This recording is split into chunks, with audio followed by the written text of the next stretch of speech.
This is The Speaking Show. I'm David Newman, and you're tuned in to the #1 podcast for speakers, consultants, and experts who want to speak more profitably.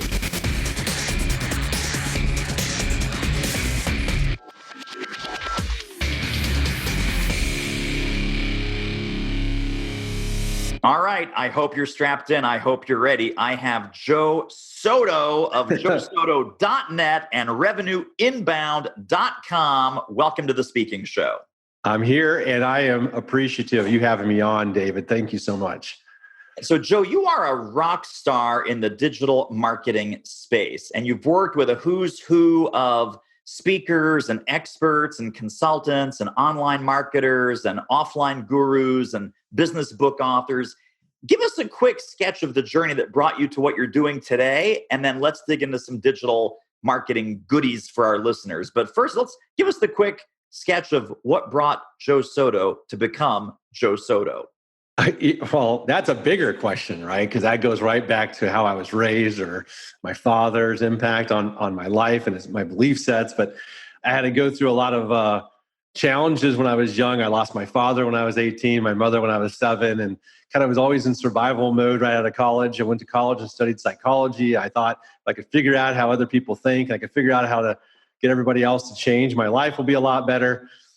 You know, it hit me in my early 20s that for things to change in my life, I had to change. And that really led to me taking psychology and applying it at the time to sales. And I started a career in sales that took me into sales training for a very large telecommunications company back in the mid 1990s. I'm dating myself now, but that's the big telecom boom, right? And then I left that world and started my own sales training company. And for almost 10 years, was doing sales training for companies and corporations, had a background in learning NLP and some other stuff around communication and persuasion, and was able to take that and package that into companies. But then 2008, 2009, recession hit, and I kind of had to reinvent myself. And so I pivoted, right, at that time. And I think a lot of people, depending on when they're listening to this, we're kind of going through turbulent times right now as a country, as a world, really globally, but sometimes you can pivot entirely. And we pivoted, and I pivoted. And I ended up having a client of mine that had hired me to do sales copy and some sales languaging for their website. And he said, what do you know about social media? And this is 2009. And I said, I know a lot about social media. I've been learning a lot about internet marketing recently. And he said, is there any way you or somebody you know could manage our social media for us? That's how I got into it. And I said, sure. Okay. And I literally, David, went to the bookstore following that conversation. And the best in business section was a clue to me. I remember taking a photo of it. It used to be on one of my slideshows.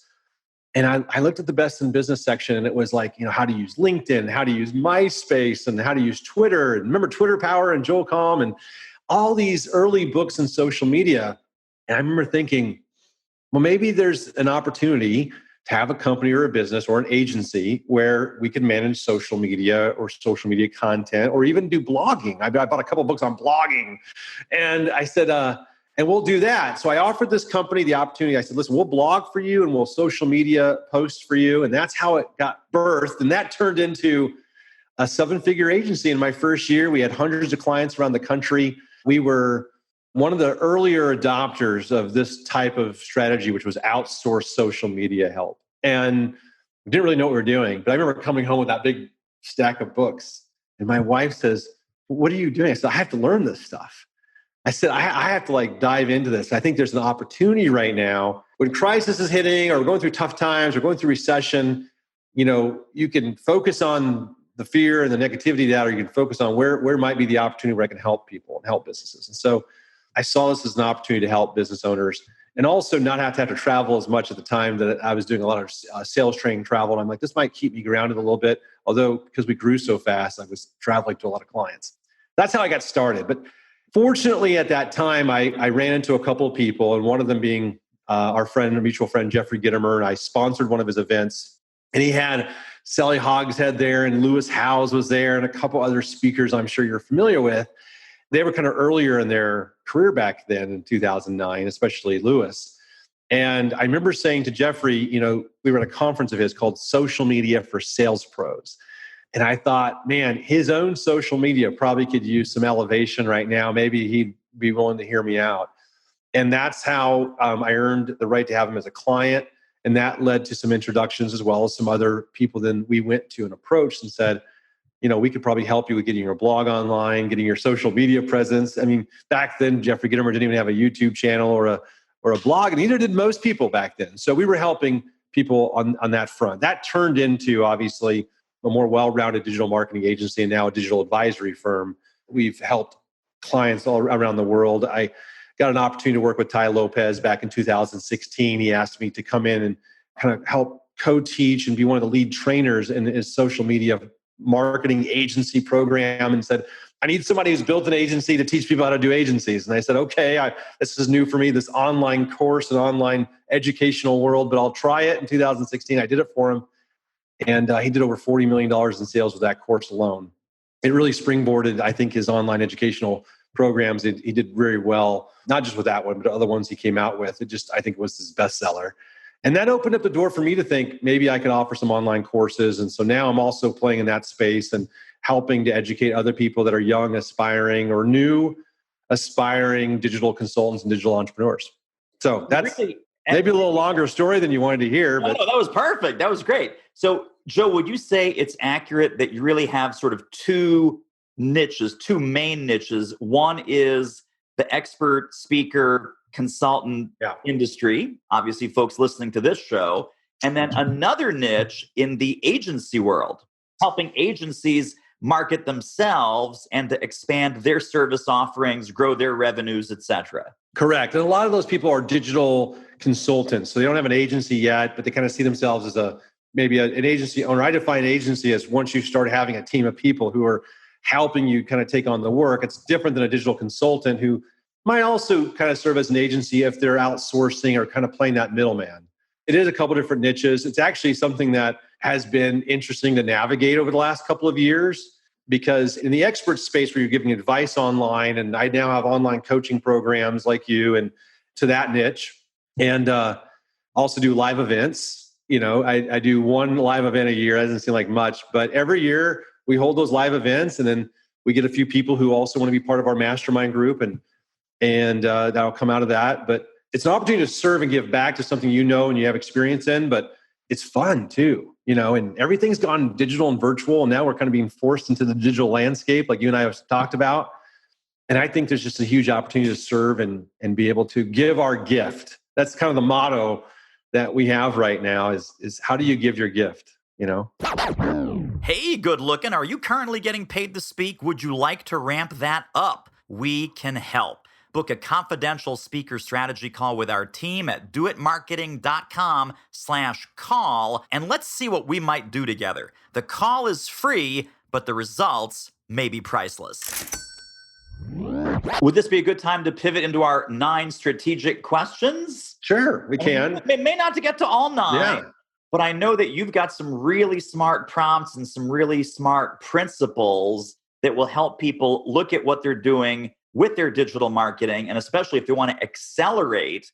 And a lot of people right now, they do want to accelerate their presence and their visibility online and start to build more of an online-based business model. Walk us through what some of those important ones might be.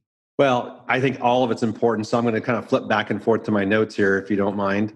All of it's important. But what I look at is if you're assessing your own marketing, there's really 9 questions I'll ask that make people kind of think deeper about their own website presence or their own online sales funnels or their own just online presence overall. And when they get clarity on this and they tackle each one of these, then at the end of it, it's like, because you always got to take things in small chunks.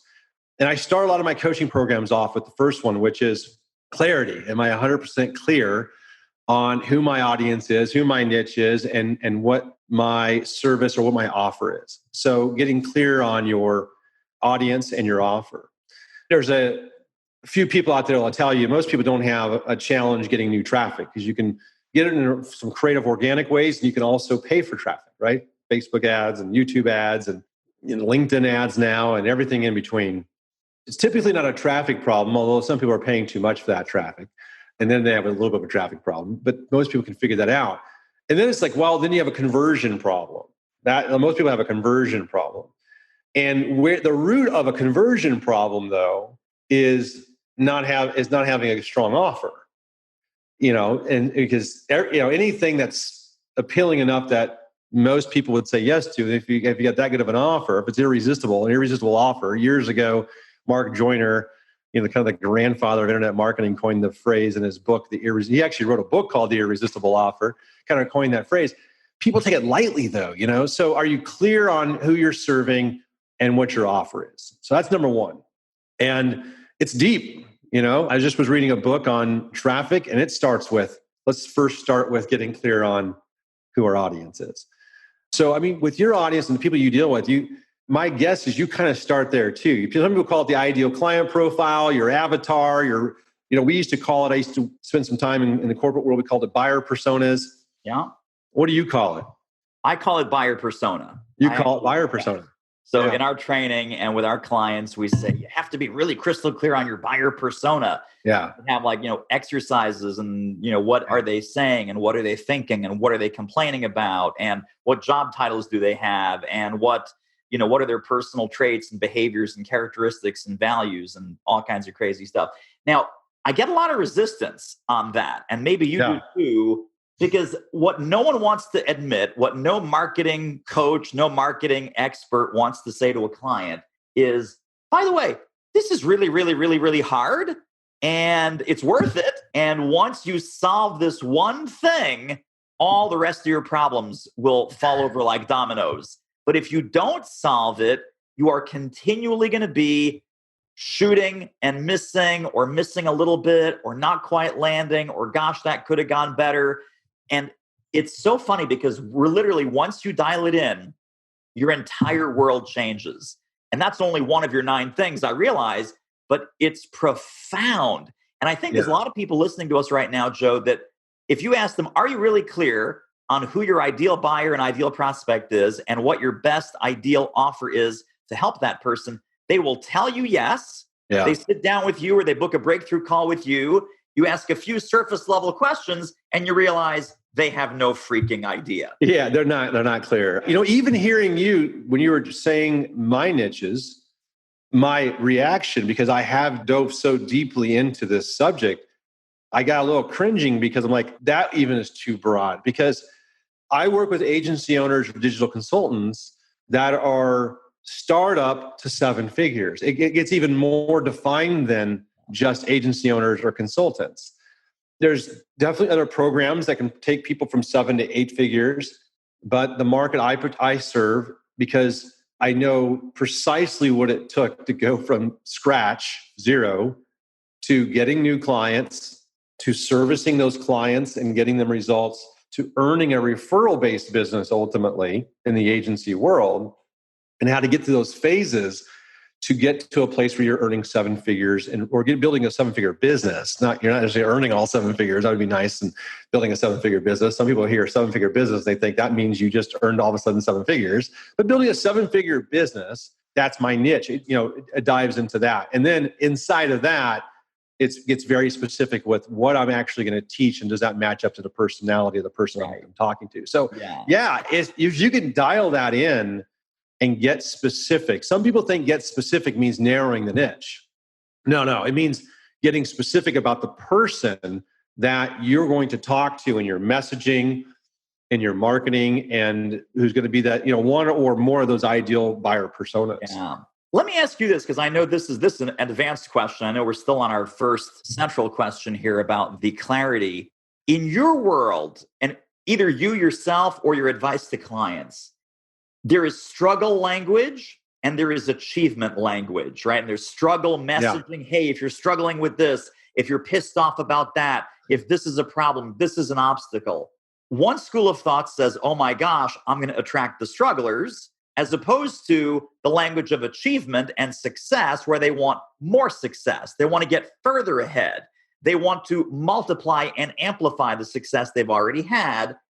What's your advice about, do we use that positive aspirational language to attract the high-end clients, or does the kind of negative agitation language have its place? Okay, that's a great question and great for this discussion. So There's a two-part answer to this. Okay, so number one is hinges based on what type of language that you would use to motivate different types of people. So some people can easily relate to the example that Tony Robbins uses, which is some people move away from pain and some people move toward pleasure. Okay. Well, he learned that because his roots were in NLP, where they were teaching at the time, he actually cites meta programs in his first book, meta programs. And one of the meta programs is moving away from versus moving towards. Some people move away from things they don't want, and some people move away from things that they do want. And the truth is, we have a little bit of both all the time. Almost kind of creates a propulsion system inside of us where we're moving away from something, moving towards something, moving away from something, and moving toward. But people have a dominant. It's definitely when you talk to people and you ask them, like, what do you want? If you ask somebody, what do you want? Or what's important to you in a career? What's important to you in a job? What's important to you in something or a marriage? When you listen to some of those answers, some of those criteria answers, some of them are moving away from and some of them are moving towards. And you listen to where people have dominance. This is how you can tell it in a person. I'll answer this more specifically how you use it in messaging in a moment. So, but a person might say, well, let's say it's, what do you want in a marriage? Well, I don't want to have somebody who's, always kind of nitpicking me or maybe has too many small things that bother them. I need somebody who's kind of accepting. Well, they're just kind of listing things they don't want. Versus somebody who says, well, I want somebody who will act like this or treat me fairly or whatever it might be. And you can start diving into what's really driving people to do what they do. And it's either going to be because they're moving away or moving towards something. Now, Tony says people move out of inspiration or desperation. That's the same thing. Now, in turbulent times where you're going through a difficult time, this is the other part of this answer. The answer is you tend to use the moving away from language when you're in a recession or you're moving people away from what they're perceiving as being a very negative environment or more of a hostile marketing environment or business environment or whatever it might be. How to avoid X or how to move away from this or how to make sure you don't get this, right? Kind of that negative language. And when times are good and the economy's thriving, aspirational marketing tends to work better. Okay.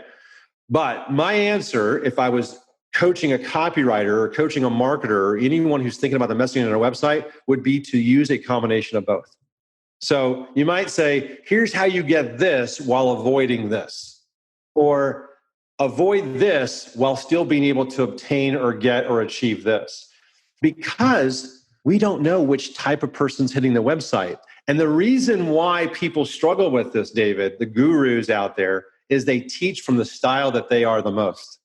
So you have people go, I'm a moving toward person. They don't know it. It's subconscious to them. So you should be using achievement language or aspirational language all the time because that's their style. Yeah. And that's what's motivating to them.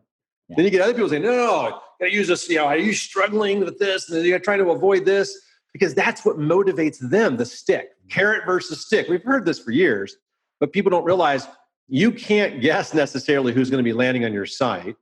And quite frankly, if you're serving the market well, you have a solution that can help both people. And you can ultimately lead people away from what they want by showing them what they can have instead. But you have to state different language. But I know a lot of people who are struggling, who have a lot of money, but they're struggling to get through things, but they have the money for your program. But if you talk to them just about what they want to achieve or what they want to get, that isn't what drove them to be successful in what they're doing. Yeah. So that's why it's a two-part question. Right. It's a deeper one than just like a quick surface level answer. And you know where people can find even more roots in this is like in the Myers-Briggs, because meta programs was taken from some of the study in the Myers-Briggs as well. Most people will say most people are most motivated though from moving away from something they don't want. This is why you see a lot of successful people who were really dirt poor when they were younger. They don't want that. So it just propelled them towards what looks like achievement motivation, but they're really in the back of their mind going, I don't ever want to have to need or want something. And if you look at some of Oprah Winfrey's interviews, that's exactly what she says. Why do you think you're so successful right now? Because I came from nothing. I came from abject poverty, and I she doesn't say I never want to go back there again. She simply says, I'm never going back there again. That is a statement of fact. I am never going back there again. Powerful. And it also tells you with her being able to say it like that, she's made that decision. Yes. It's a decision and it's done. Yeah. I'm not going back. Exactly. What's our next pillar? What's our next? Love that question. Okay, so here's another one. There's several, but I think we'll get to two or three based on how long we can talk on this stuff. And also, that question was awesome. Is authority. So do I showcase that I'm a subject matter expert without having to say it? Through my blog posts, through my content, through my Facebook lives, through my articles, maybe my LinkedIn articles, through my social media, Instagram, Facebook, LinkedIn posts, etc. There's this concept of congruency that I think more than ever is going to be really important for people to make decisions on whether or not they choose you over the next person who's saying the same stuff or maybe even offering similar offers than you. This is part of differentiation, right? And David, you're one of the best examples of it. You're seizing the day with putting out content on a daily basis. You go live on Facebook. I don't think Facebook Live is probably always real natural or simple for you, although you had the background of being a professional speaker into the mix. It's still weird doing it technologically, not talking to anyone. You're looking at a camera when you don't have an audience like this where we're talking one-on-one.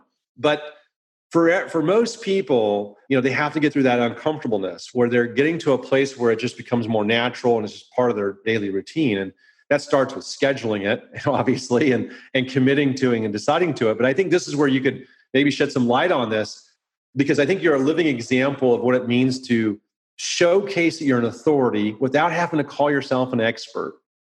The true experts don't have to say, I'm an expert at this. The true authority in your industry or in your business or your niche that you serve, they don't have to say it. They just are. And so what do you think that you do in particular, or maybe you could walk us through, reversing the tables here, walk us through maybe what goes to your mind or how you set up your routine to make sure you don't miss out on this. Because I think one glimpse of being incongruent in this can, turn people away or make people go, he's not 100% genuine with what he's teaching right now. And your business is so big on authority. Thank you for inviting me onto the Joe Soto show. And I'm glad to be your guest. This is fantastic. I've got two quick answers. I just promised I would ask the question. No, of course. Answer number one is what I've written about in my books, and I teach and I preach this, and I believe it with every fiber of my being, that if you're going to be an authority, it's really only about 4 words. Offer value, invite engagement. Offer value, invite engagement. Offer value, invite engagement. And invite engagement doesn't mean buy my stuff.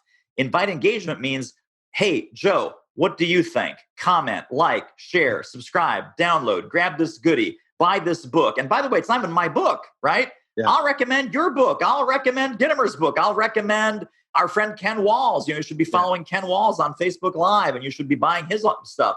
So it's about being a recommender and being a pointer outer of cool things. And that brings me to the second aspect of this, which my source of authority, if there is one, is I wrote a blog post about this years ago.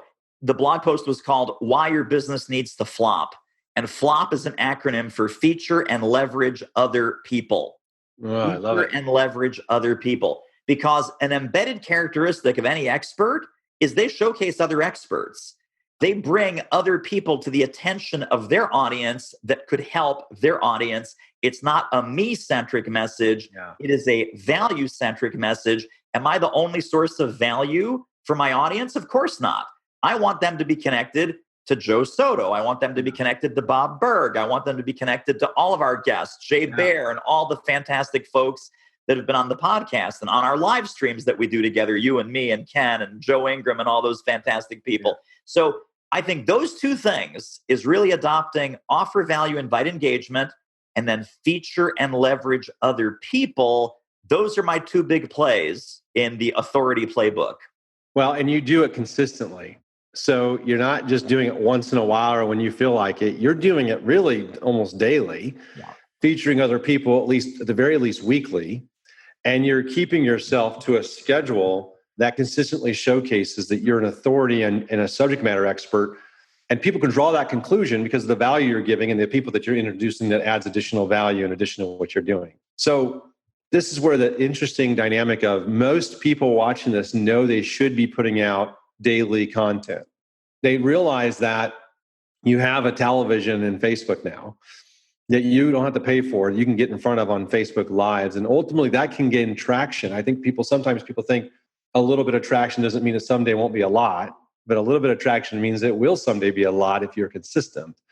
And you're definitely showcasing that. So authority is a big one.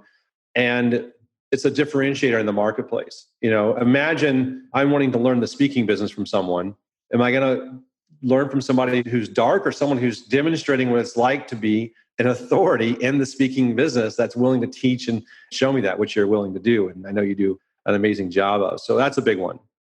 Another one is social proof, right? One of the most important laws of persuasion. Do I showcase social proof on my website, in my sales funnel, in the form of testimonials or case studies?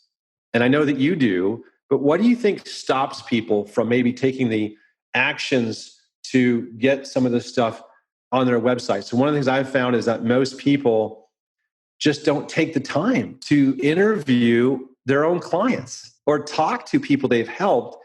And one of the tips I give people is go first, do it for them first. Offer to do an exchange of a testimonial, but go first. Say, listen, I'd love to give you guys a testimonial. I teach this with LinkedIn that the best way to get endorsements and the best way to really get recommendations, which are different and more powerful than endorsements, as we know. Best way to get recommendations is to give one without expecting any back. But if you put yourself on a routine of giving a couple of recommendations on LinkedIn a week, you're probably going to get a couple a month, if not more. People will reciprocate. What are your thoughts on that?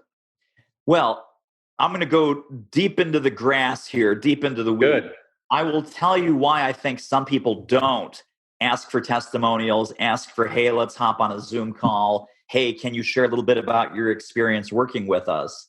People are afraid that their clients either will say no or that something weird will come up in that conversation. So they might say, well, David, I really liked working with you, but man, I was about halfway through your program and I really hit a brick wall and I submitted a couple help tickets and I didn't get a timely response. And so number one, you don't want to let that happen, right? You want to always do your best for every client.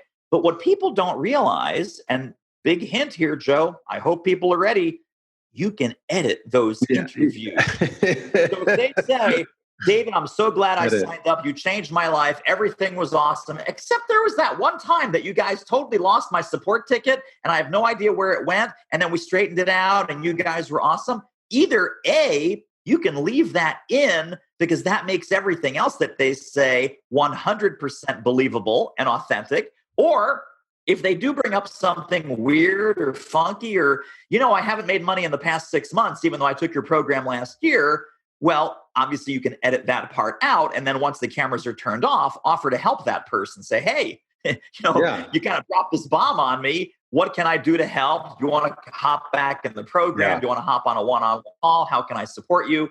But whatever comes up in that interview, in that testimonial interview, A, roll with the punches.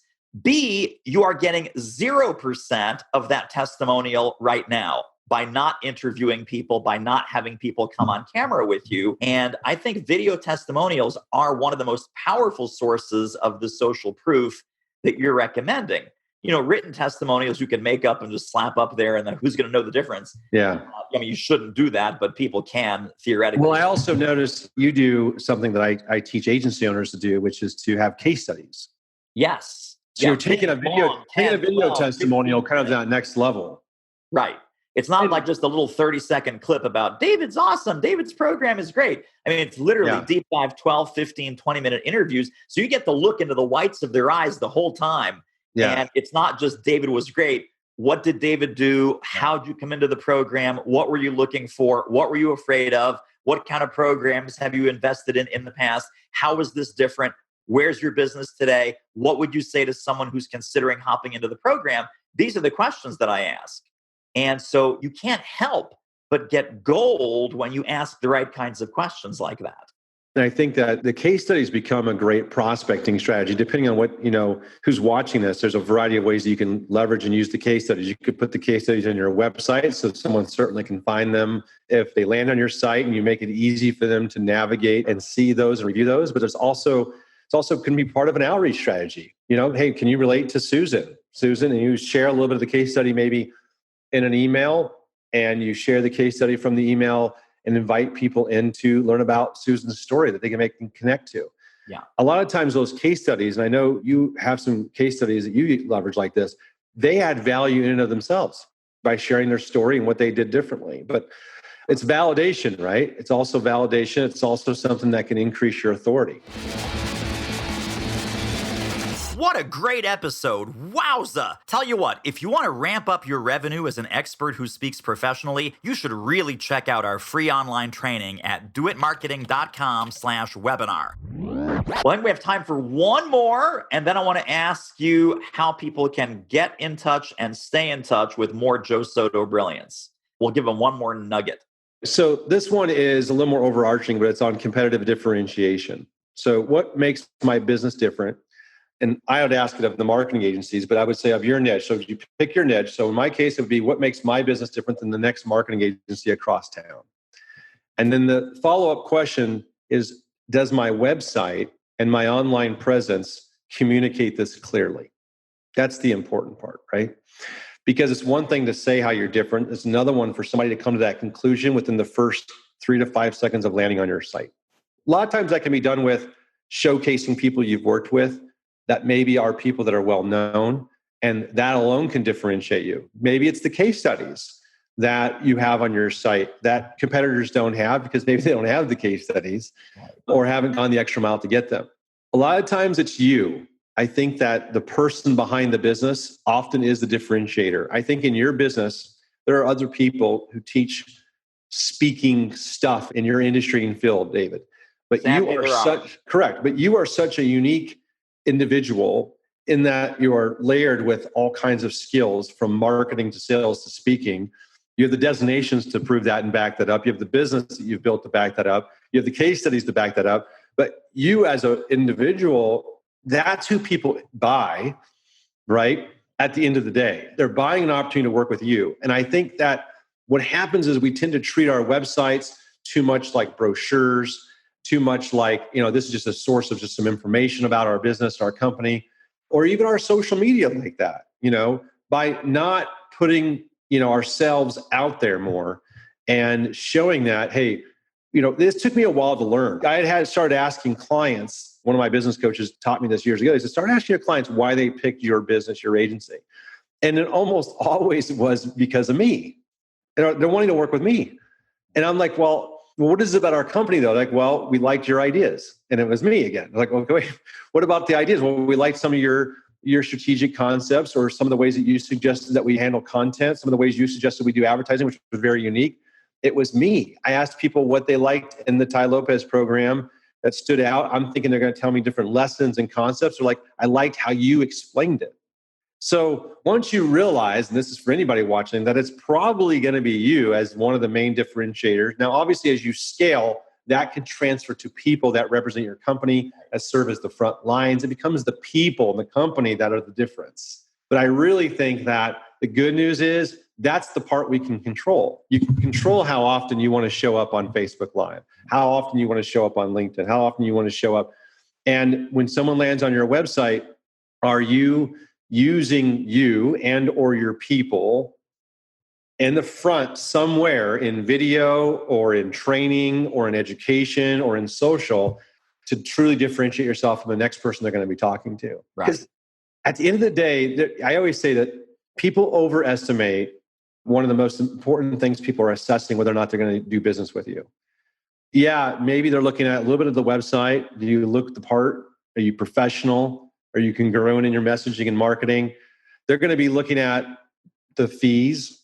Sure. Is this going to be something I physically can handle? Can I just pay for this responsibly? Does this fit my budget? Whatever. But at the end of the day, anybody who's going to be working with you on an ongoing basis, especially if they're going to be working for you beyond one purchase of a product or a service, if there's any type of like, you're going to be working with me on an ongoing basis, or we're going to have personal touch or communication on an ongoing basis, they're really assessing if they like you. That's why I tell people it's a lot easier to sell a very expensive upfront product or service and for you to sell it like on one call. You hear all these like high ticket one call closes and all this. And I go, well, if you're selling something expensive and the person doesn't have to deal with you on an ongoing basis, they're really judging just the value and the program. if you're selling something that could be much less expensive, but it's on an ongoing basis, or it's a monthly program, or it's a yearly thing, they're assessing also whether or not they want to deal with you or enjoy working with you. Right. And I learned this the hard way not the hard way. I learned it an interesting way when we first started selling sales funnels. And some clients would say, well, we have no problem paying X fee for your funnels, which are expensive, but high value, right? Premium priced. But then they would say, well, but the monthly program for managing traffic or Facebook, we're still kind of thinking about that. And it dawned on me, they're trying to evaluate if they want to, have that on the books long-term and deal with us. So it really comes down to the people. And the reason when we get testimonials or we get case studies from clients that have been with us for a while, they always say, we just enjoy working with your team. So I don't want people to overlook that, but what are your thoughts on competitive differentiation? And does my website differentiate myself with my persona? Yeah, no, I think people definitely buy, especially in the small to medium size entrepreneurial world. Yeah. They buy who you are. Yeah. They buy what you stand for. Like I've lost business, Joe. Swear to God. I do Facebook Lives. I'm a big fan of bourbon, and I will occasionally do what I call a bourbon cast. Hey, you're going to invite me in then, because I'm a fan too. Me just drinking, and I'll hold it up and I'll say, hey, we got some Angels Envy here tonight, and what are you guys up to, and blah, blah, blah, blah, blah. I had a woman that had a call with us the week prior, and she says, that's it. I cannot do business with someone who drinks alcohol on social media. And you know what our entire team's response was? Good. Bye. Yeah. Because not that's the right who fit. I am. That's who I am. I'm not going to change who I am. I'm not going to change our team culture. I'm not going to change our awesome client family because one person has a problem with it, right? So if they have a problem with it, they're the ones that don't fit. Correct. That's such a great point. And the next time you're having a bourbon social media party without me, I'm going to be very upset. Just make sure I will invite me in the next one, and I'll share one of my favorite bourbons. My live event I just had in January. I'll share this quick story. I had last January. A gentleman showed up, and he's one of my students from Ireland, and he brought me some Irish whiskey, and it was a 21-year aged Irish whiskey. Wow, it was fabulous, right? And he said, I heard you say on one of your Facebook Lives. Oh, no, he goes, I saw you post you drinking bourbon at a restaurant, and old fashioned was your favorite drink or something like that. And he remembered, brought it as a gift. It's a whole nother conversation with powerful ways to connect with people. And he brought me one of my favorite things. If I was on Oprah, that'd be one of my favorite things. So invite me on sometime. That's awesome that you stuck to who you are. And that's what it's about. Absolutely. All right, my friend, we are out of time, but tell people how they can get connected and stay connected to more Joe Soto brilliance. Where can we point them? Websites, downloads, goodies? How do they get into your world? If I was smart, I would have had something else to give them, but they can go to my website, joesoto.net. There's lots of free training there. You can find my agency on revenueinbound.com. And of course, I'm Joe Soto on Instagram, and I'm Joe Soto on Facebook. So they can find me there as well. Awesome. We have hours and hours and hours of more good conversation. We have to have you back on the show. I'd appreciate that, David. And thanks for having me on. I love everything you're doing and the community you're building. It's awesome. Well, that wraps up another episode of The Speaking Show. Hey, tell you what, if you like us, rate us and review us on iTunes. Subscribe. Tell a friend. Go grab the notes and downloads and extras at thespeakingshow.com. See you next time.